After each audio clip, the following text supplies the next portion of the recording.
What's up？今天我们要来开箱桌游。哎呀，真是开心啊！终于可以开箱了，好，很兴奋。OK，我要先跟大家前情提要一下，我是一个很喜欢玩桌游的人，没有到超立方那么疯狂，但是我记得我在大学的时候有一阵子真的非常非常迷桌游，那个时候是像是经典款卡卡颂啊，然后卡坦啊，还有富瑶之城这些，当时候 all the rage，很多人在那个时期开始投入桌游，因为越来越多的桌游开始被中文化了。那我自己的话，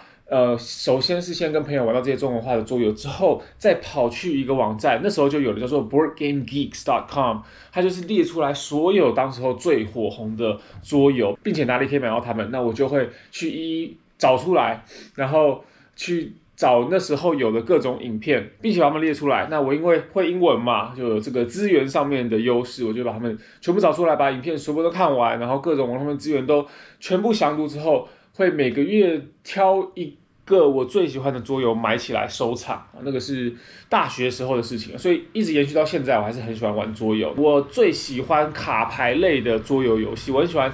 有卡牌在手上的，然后还有你可以建构自己的卡牌的这种游戏。那今天呢，我要来开箱，我要来跟大家介绍的这一款是我真的很爱的，我自己收集起来蛮多的，它叫做《鬼阵奇谭》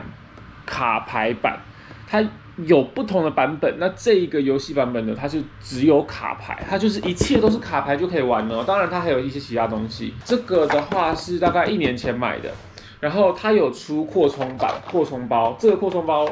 好像是这个买了没多久之后我就买了扩充包了。那最近是今年的大概11月，2019年11月，他们出了他们的第2套扩充包，卡尔克萨之路的 Road to Carcosa， 这个是我还没有开过的，我就是为了要等到可以拍的时候才可以开，所以这个我其实已经拿到了将近1个礼拜，一直都没有时间开，所以我现在非常兴奋，我一直好想要开它。我在想怎么样顺序比较好。好，我先给大家看一下我现在有的东西，这个再稍微等一下，最后我再来开箱这个新买的桌游的这个 expansion。好，那这个里面现在应该是空盒子了，里面没东西了，因为我把这个 expansion 的卡片全部都放到这个里面了。你有没有发现这个凸凸的？有没有？它没有办法完全合起来，原因是因为，好，我换一下视角。好，那我现在来打开，我们看到它会凸起来，原因就是因为它这里面有没有看到这里有一个木头的箱子在里面，然后这中间这个也可以拿起来，这边有一个刻字的箱子，然后里面是装一些游戏需要用到的各种小 token， 就是用这个装。这是我另外再去买的，这个主游戏加上这个第一个扩充版的内容，全部都把它排在这边。我在排这个的时候，真的是心情超级好，因为我很喜欢整理东西，到一个用我的逻辑去整理东西，所以我就因为它这个都可以客制，就是你看这边它有这种小板板，就是你可以客制说你要把这个放在哪里，跟你要怎么安排你的这些卡片。所以我排列的方式就是，它这个游戏它有不同的职业，就是你身为玩家，你可以决定你要当什么职业。然后右边的话，这里就是冒险牌，这样子的牌就可以来玩一次的冒险了。故事书的感觉。这边的话则是怪兽卡，全部都是怪兽。你看，有人啊，有事件啊，所以它这整个游戏的设计很有趣，就是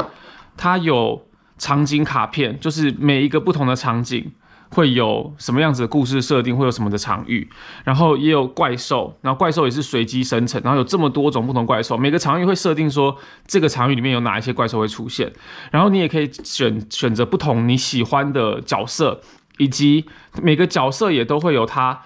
相对应的可以用的卡片，然后每个卡片也都有它的能力这样子，所以这款游戏它是一个比较偏黑暗。解谜探险的游戏，然后玩家跟玩家彼此不是竞争，是互相合作去共同达成一个目标。它的扩充版的话，就是我刚刚讲的这个故事 set，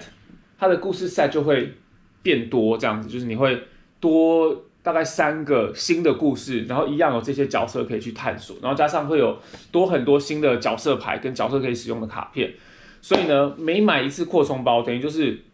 多一些故事可以玩，加上你以前的故事可以用新的角色跟新的卡片玩。这个我没有办法详细跟大家解说，游戏的机制啊、规则、卡片跟卡片的互动方式，大致上就是这样子玩的。大家应该摸得出来一些概念，我不知道，没有的话也没办法了。我要开箱，我今天影片的目的就是我要来开箱我最新买的这个扩充包，我觉得很 OK。好，没关系，我们今天就来开。好，我们来看一下里面有什么。好，里面的东西就只有这样子。OK， 所以就是这几包卡片。好，我把它全部打开来之后，稍微分类一下。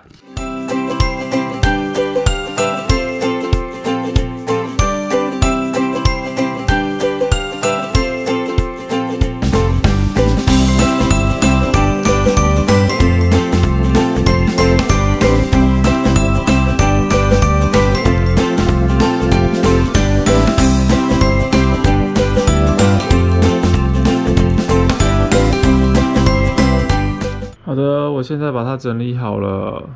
分角色类别、场景，然后敌人跟陷阱，还有一些其他卡片，这样子。把东西全部都摆好，然后就是每个人都在自己的位置上，然后每个位置都是固定的一个的大小，那一切都非常的井然有序，就这样子把它好好的放进去，就真的很开心。好，我有这个个性，我觉得我自己至少朋友是这样说我了，他们是说我可能有一些轻微的 OCD， 轻微的强迫症，就是他们观察我会发现我会不自觉的把一些东西摆正，就是我真的没有发现我在做这件事情，但是我只要看到东西是歪的，我就会就把它调整，然后他们说你在干嘛？我就说对我手怎么自己动起来了？它就是一个习惯成自然。好，最后呢，因为我把这一次的扩充包全部都整理好了，就按照它的牌的类型，我现在要尝试着把它塞进去我的盒子里面。我不太确定塞不塞下去，因为其实牌有一点多，但我们试试看。好的，首先呢，我们把角色牌放进去，角色牌应该还 OK， 可以完美。角色牌就是那个角色加上角色可以使用的牌组。好，完美，完美，完美。OK， 哦，完美，真开心。你看现在这个整排的一个颜色。整排的颜色，哇，全部都按照这个颜色分类，完美的放到盒子里面。赞赞赞！好，现在我们要来放的是这个场景卡。场景卡的话是要放在这一边，我看这样子放在最后面。啊，完美，完美，完美。OK， 放得下。再来这块不知道放不放得下哦。这些放进来之后，有点放不下哦。Perfect fit， 完美的放进去了。然后最后这个是基础弱点，基础弱点放在最后面这里。Oh my god， 太完美了，我流泪。所以我们的场景卡片跟我们的怪兽卡片，还有一些基础弱点卡，我们也都放进来了。它完美的放得进去，哎，这边刚刚好就只能放这么多了。哦，完成。